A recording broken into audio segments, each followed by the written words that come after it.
जय श्री कृष्ण। श्री कृष्ण गोविंद हरे मुरारे, हे नाथ नारायण वासुदेवा। श्रीमद् भागवत महापुराण प्रथम खंड प्रथम स्कंद 13वां अध्याय। जय श्री कृष्ण। विदुर जी के उपदेश से धृतराष्ट्र और गंधारी का वन में जाना। सूत जी कहते हैं, विदुर जी तीर्थ यात्रा में महर्षि मैत्रेय से आत्मा का ज्ञान प्राप्त करके हस्तिनापुर लौट आए। उन्हें जो कुछ जानने की इच्छा थी वह पूर्ण हो गई थी। विदुर जी ने मैत्रेय ऋषि से जितने प्रश्न किए थे उनका उत्तर सुनने के पहले ही श्री कृष्ण में अनन्य भक्ति हो जाने के कारण वे उत्तर सुनने से उपराम हो गए। जय श्री कृष्ण। सौनक जी अपने चाचा विदुर जी को आया देख धर्मराज युधिष्ठिर, उनके चारों भाई धृतराष्ट्र, युत्सु, संजय, कृपाचार्य, कुंती, गंधारी, द्रौपदी, सुभद्रा, उत्तरा, कृपी तथा पांडव परिवार के अन्य सभी नर नारी और अपने पुत्रों सहित दूसरी स्त्रियां सब के सब बड़ी प्रसन्नता से मानो मृत शरीर में प्राण आ गया हो ऐसा अनुभव करते हुए उनकी अगवानी के लिए सामने आ गए। यथा योग्य आलिंगन और प्रणाम आदि के द्वारा सब उनसे मिले और विरह जनित उत्कंठा से कातर होकर सबने प्रेम के आंसू बहाए। युधिष्ठिर ने आसन पर बैठाकर उनका यथोचित सत्कार किया। जब वे भोजन एवं विश्राम करके सुखपूर्वक आसन पर बैठे थे तब युधिष्ठिर ने विनय से झुककर सबके सामने ही उनसे कहा, चाचा जी, जैसे पक्षी अपने अंडों को पंखों की छाया के नीचे रखकर उन्हें सेते और बढ़ाते हैं, वैसे ही आपने अत्यंत वात्सल्य से अपने कर कमलों की छत्र छाया में हम लोगों को पाला पोसा है। बार बार आपने हमें और हमारी माता को विषदान और लक्षागृह के दाह आदि विपत्तियों से बचाया है। क्या आप कभी हम लोगों को भी याद करते रहे हैं? आपने पृथ्वी पर विचरण करते समय किस वृत्ति से जीवन निर्वाह किया? आपने पृथ्वी तल पर किन किन तीर्थों और मुख्य क्षेत्रों का सेवन किया? प्रभु, आप जैसे भगवान के प्यारे भक्त स्वयं ही तीर्थ स्वरूप होते हैं। आप लोग अपने हृदय में विराजमान भगवान के द्वारा तीर्थों को भी महातीर्थ बनाते हुए विचरण करते हैं। चाचा जी, आप तीर्थ यात्रा करते हुए द्वारका भी अवश्य गए होंगे। वहां हमारे सुहृद एवं भाई बंधु यादव कैसे हैं, जिनके एकमात्र आराध्य देव श्री कृष्ण हैं और वे अपनी नगरी में सुख से तो हैं। आपने यदि जाकर देखा नहीं होगा तो सुना तो अवश्य होगा। युधिष्ठिर के इस प्रकार पूछने पर विदुर जी ने तीर्थों और यदुवंशियों के संबंध में जो कुछ देखा, सुना और अनुभव किया था सब क्रम से बतला दिया। केवल यदुवंश के विनाश की बात नहीं कही। करुण हृदय विदुर जी पांडवों को दुखी नहीं देख सकते थे, इसलिए उन्होंने यह अप्रिय एवं असह्य घटना पांडवों को नहीं सुनाई, क्योंकि वह तो स्वयं ही प्रकट होने वाली थी। पांडव विदुर जी का देवताओं के समान सेवा सत्कार करते थे। वे कुछ दिनों तक अपने बड़े भाई धृतराष्ट्र की कल्याण कामना से सब लोगों को प्रसन्न करते हुए सुखपूर्वक हस्तिनापुर में ही रहे। विदुर जी तो साक्षात धर्मराज थे मांडव्य ऋषि के शाप से ये 100 वर्ष के लिए शूद्र बन गए थे। इतने दिनों तक यमराज के पद पर अरेमा थे और वहीं पापियों को उचित दंड देते थे। राज्य प्राप्त हो जाने पर अपने लोकपालों सरीखे भाइयों के साथ राजा युधिष्ठिर वंशधर परीक्षित को देखकर अपनी अतुल संपत्ति से आनंदित रहने लगे। इस प्रकार पांडव गृहस्थ के काम धंधों में रम गए और उन्हीं के पीछे एक प्रकार से यह बात भूल गए कि अनजान में ही हमारा जीवन मृत्यु की ओर जा रहा है। पुनः सुने, अनजाने में ही हमारा जीवन मृत्यु की ओर सैने सैने बढ़ता जा रहा है। अब देखते देखते उनके सामने वह समय आ पहुंचा जिसे कोई टाल नहीं सकता था। परंतु विदुर जी ने काल की गति जानकर अपने बड़े भाई धृतराष्ट्र से कहा, महाराज देखिए, अब बड़ा भयंकर समय आ गया है। झटपट यहाँ से निकल चलिए। हम सब लोगों के सिर पर सर्व समर्थ काल मंडराने लगा है, जिसके टालने का कहीं भी कोई उपाय नहीं है। काल के वशीभूत होकर जीव का अपने प्रियतम प्राणों से भी बात की बात में वियोग हो जाता है, फिर धन जन आदि दूसरी वस्तुओं की तो बात ही क्या है। आपके चाचा, ताऊ, भाई, सगे संबंधी और पुत्र सभी मारे गए। आपकी उम्र भी ढल चुकी, शरीर बुढ़ापे का शिकार हो गया। आप पराए घर में पड़े हुए हैं। ओह, इस प्राणी को जीवित रहने की कितनी प्रबल इच्छा होती है। इसी के कारण तो आप भीम का दिया हुआ टुकड़ा खाकर कुत्ते का सा जीवन बिता रहे हैं।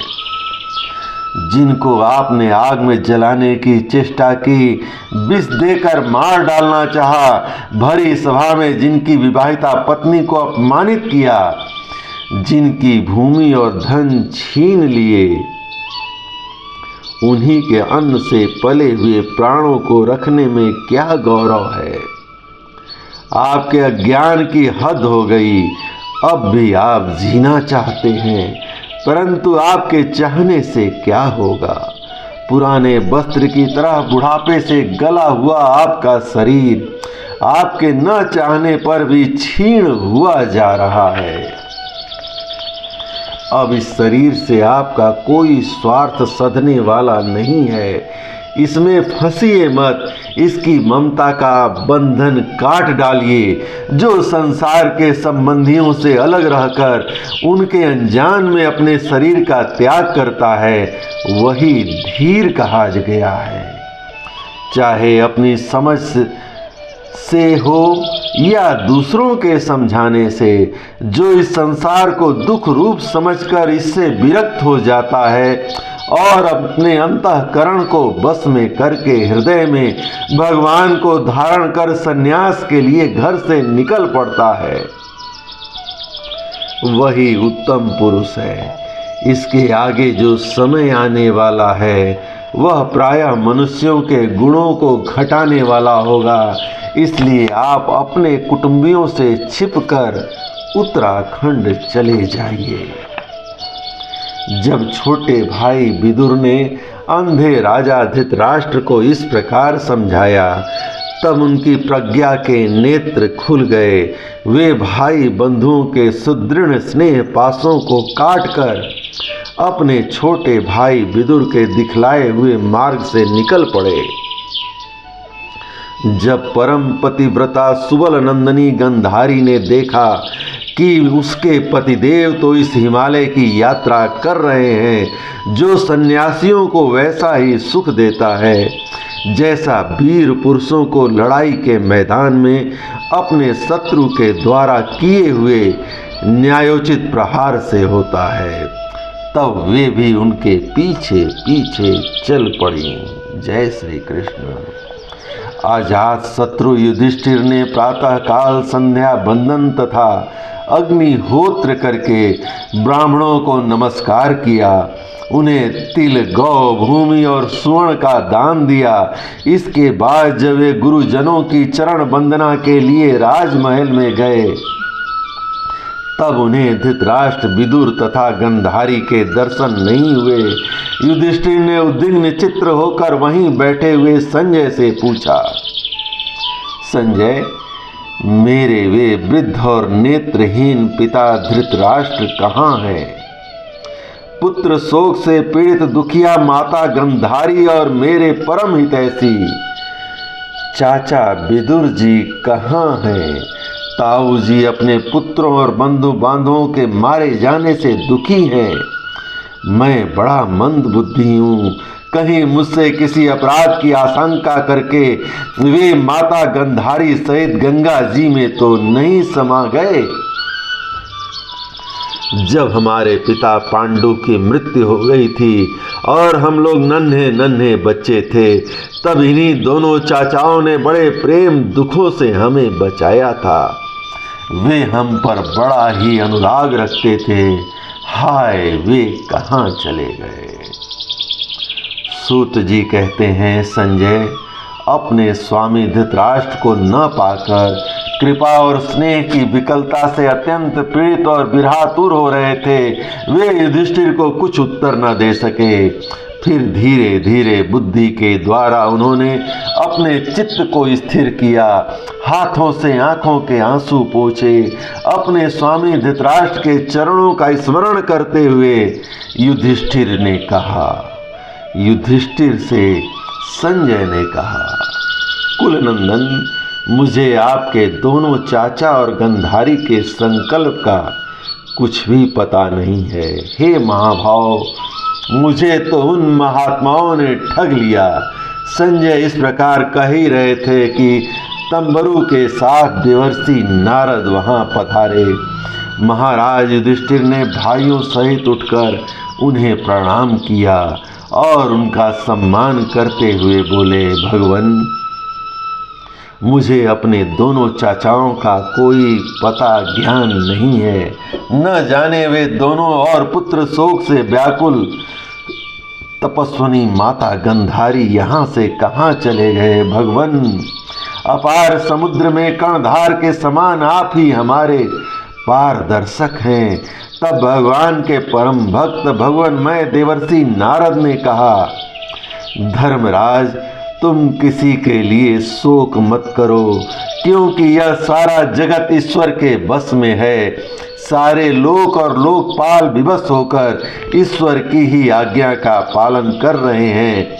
वही एक प्राणी को दूसरे से मिलाता है और वही उन्हें अलग करता है। जय श्री कृष्ण।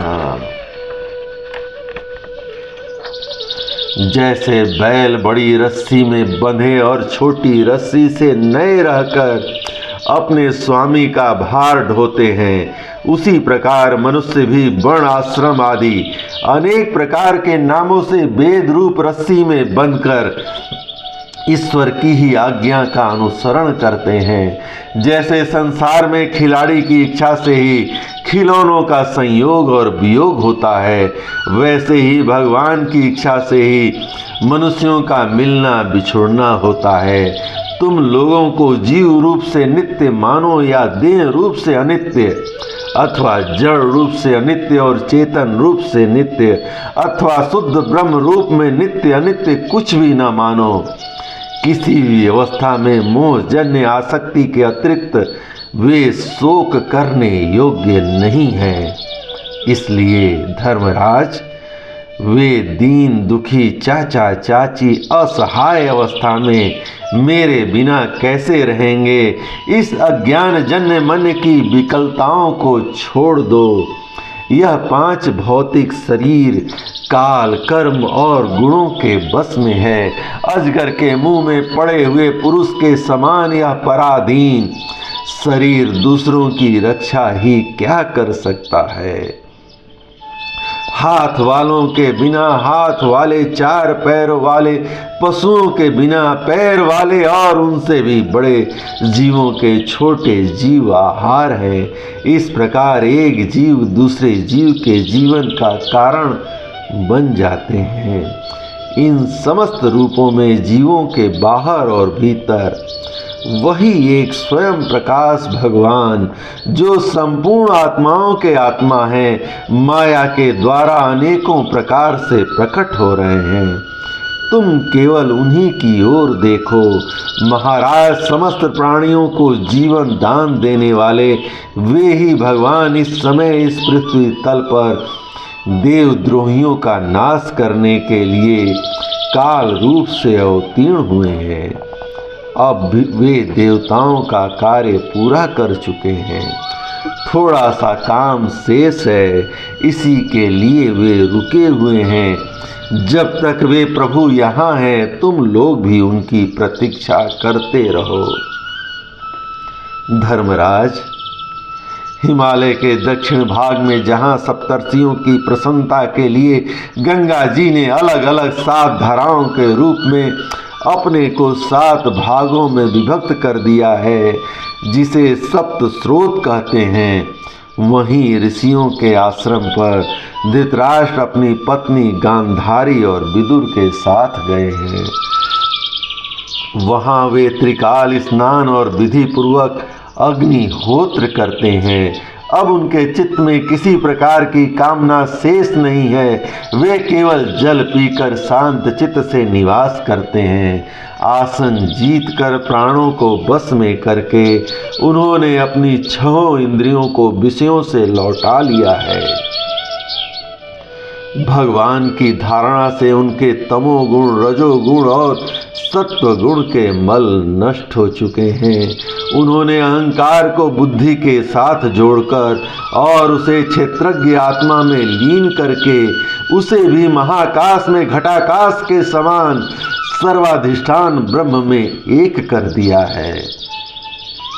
उन्होंने अपनी समस्त इंद्रियों और मन को रोककर समस्त विषयों को बाहर से ही लौटा दिया है और माया के गुणों से होने वाले परिणामों को सर्वथा मिटा दिया है।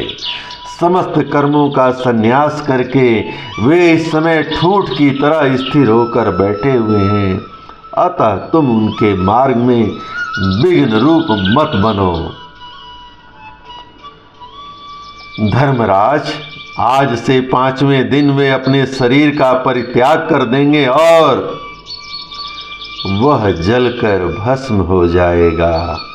गार पत्यादि अग्नियों के द्वारा पर्णकुटी के साथ अपने पति के मृत देह को जलते देखकर बाहर खड़ी हुई साध्वी गंधारी भी पति का अनुगमन करती हुई उसी आग में प्रवेश कर जाएगी।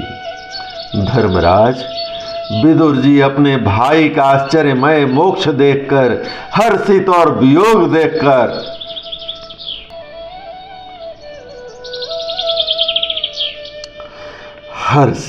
वियोग देखकर दुखित होते हुए वहां से तीर्थ सेवन के लिए निकल पड़े।